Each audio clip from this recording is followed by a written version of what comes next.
and welcome to this edition of Health. We start at Europe's biggest herbalist on Rue d'Amsterdam in Paris. Inside, over 900 species of plants are used to make up essential oils and other medical concoctions.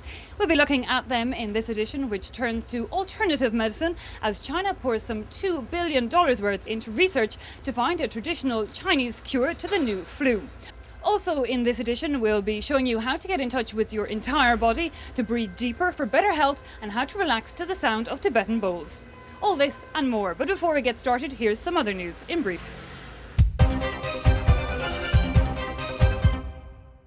Stem cell sperm. Scientists in Britain say they've created human sperm using stem cells, a world first. More investigation is needed to see if the discovery could lead to new infertility treatments. A coffee a day could ensure that the memory will stay. New research suggests that caffeine could be used as a treatment for Alzheimer's, as in tests on mice, it appears to break down the abnormal protein that causes the illness. This herbalist store first opened its doors back in the 1800s. Some 16 years ago, Jean-Pierre Ravenot took it over. A pharmacist by profession, he was always interested in plants. With around 150 customers a day, he says he can treat almost all ailments. He's even developed a concoction that won't cure, but can help sufferers of HIV. You can't cure AIDS with plants, but we can improve the body's immune system with medicinal plants, so we can stop it from getting worse. It's a mix of essential oils and mother tincture, a liquid that is taken 3 times a day. The idea is to prevent the virus from penetrating the cells, to boost the antibodies, and thus reinforce the immune system. Indeed, Ravenot says that plants and herbs can cure up to 80% of today's ailments, including all forms of flu. In China, the Health Bureau says that a 5,000-year-old treatment using plants is curing the new H1N1 virus. After 4 days of treatment, the mask can finally be removed. For this Australian patient, it's the end of an impromptu stay in the flu unit of a Guangzhou hospital. Diagnosed with influenza A, he chose to put his faith in traditional Chinese medicine with satisfying results. For Dr. Zhang, the head of the unit, using ancient methods to combat new diseases is a way of life. Over the past month, she's already cured 14 patients. This patient is from South Africa. He arrived the day before yesterday. After 3 days of treatment, his temperature has fallen and he's no longer showing any of the symptoms of the H1N1 virus.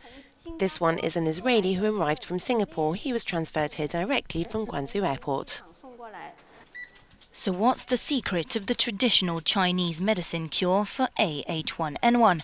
Every day at Guangzhou's main hospital, dozens of patients crowd in to the office of Professor Chen. According to this famous specialist, H1N1 is not so different from other types of flu, and finding a solution comes naturally. This plant is called honeysuckle. These are extracts of forsythia. These are reeds, and that's mint. Brewed up into a nourishing potion, or even absorbed through the skin in a foot bath, these ingredients are not only relatively cheap, according to Dr. Chen, they're also highly effective. When it comes to treating influenza A, these plants enable the patient to recover more rapidly than if they had taken Western medicine, and unlike modern treatments, they don't have any adverse side effects.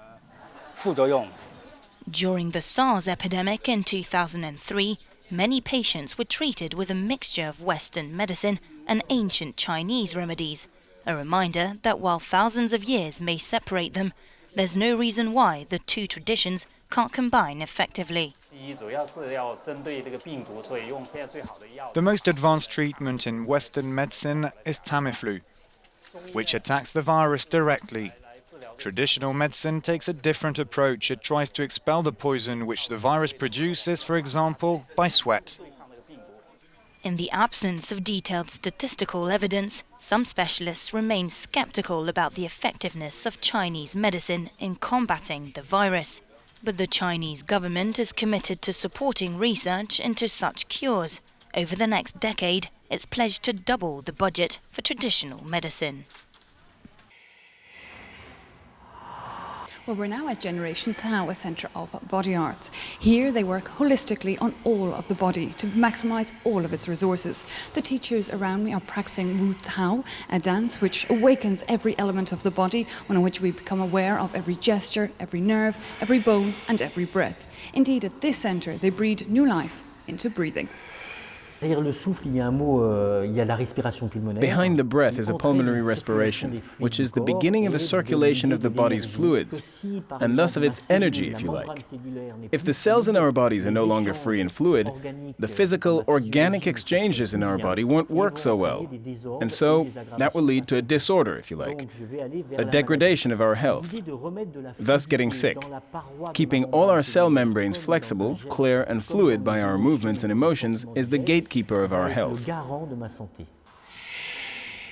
The air that passes through us then a lot more powerful than you might ever have believed. Here at Generation Tao, they even give breathing workshops to help people find total harmony with their body. This has been ongoing here since 2003, but a new method has just arrived in Paris, coming from Germany, developed by Peter Heiss. Carla Westertide reports. It's good to start in an extra large bowl. That way the person is well grounded. Getting in tune with your body.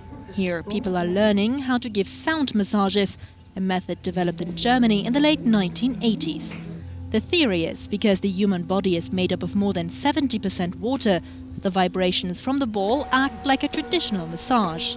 It's well-being for the entire body. It vibrates from your head to your feet. Different sized Tibetan balls are placed on different parts of the body. The deep sound and vibration help a person to attain complete relaxation. It's calming. There's a sort of warmth that you can feel in your entire body. It's taught for relaxation because the effect these bowls have on our system, they make us reflect on our interior being. And not only receiving, but also giving a sound massage can be very relaxing. When you give a massage, you're in harmony with the sound and the person getting the massage. And when you get one, you're alone with the sound. Doctors say any type of stress relief can have medical benefits, but that it is no alternative to traditional medicine. If she thinks she can have a healing effect on people, it could be dangerous. Because you can have psychologically weak patients who invest in alternative medicine and stop believing in traditional medicine. Sound massages are a different way to relax, meditate, and be in tune with oneself. And finally, before we leave Generation Tao and this edition, it's time for something strange but true.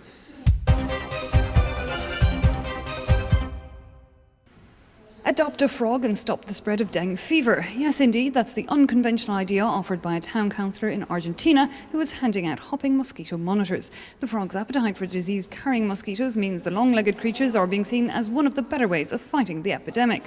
One Green Ranger is estimated to eat up to 15,000 insects a month, mostly mosquitoes. Well, that's where we're going to have to leave it for this week. I hope you enjoyed and found it useful, and see you next time.